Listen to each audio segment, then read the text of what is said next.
Hello বন্ধুরা, দেখো মা আর আমি আজকে দুজন মিলে চলে এসেছি ঘুঁটে গোবর বানানোর জন্য। তো এখন তো শীতকাল, বলতে পারো এখন ঘুঁটে বানানোরই টাইম।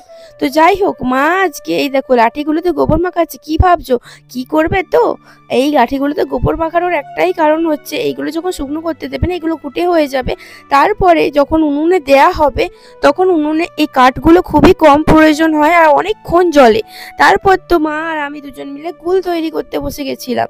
তো মা দেখো একটা একটা করে ছোট ছোট করে গুল দিয়ে দিচ্ছে, ঘুঁটের গুল। এইগুলোকে বলে গোবর গুল, ঠিক আছে? তো এই গুলগুলো দিয়ে দেয়, কারণ এইগুলো খুব ভালো আঁচ হয়।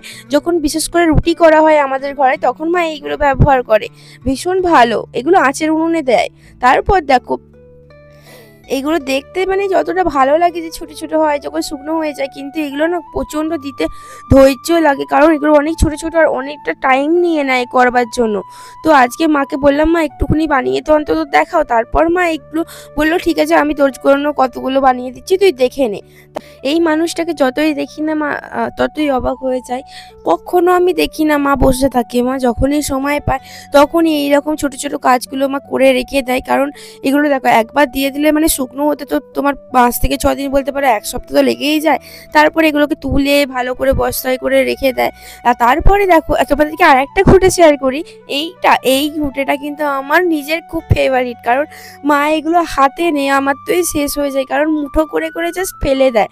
ঠিক আছে, সময় লাগুক কি এগুলো শুকনো হতে, কিন্তু এগুলো আমার ভীষণ ভালো লাগে। আর এগুলো তৈরি হওয়াটা খুব ইজি, দেখো এগুলো কি সুন্দরভাবে তৈরি হয়ে যায়। শুধু নাও আর দাও।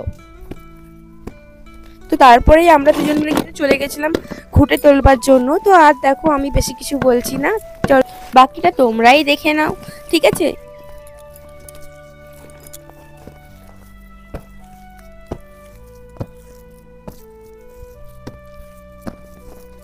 গরান জায়গা করে যাচ্ছে।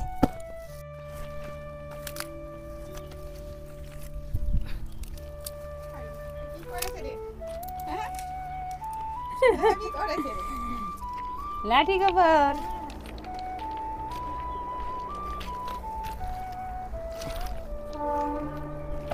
ভেঙে দেবে, এবারে সাইজ করে দিচ্ছি, লোক যাবে ভেঙে দেবে।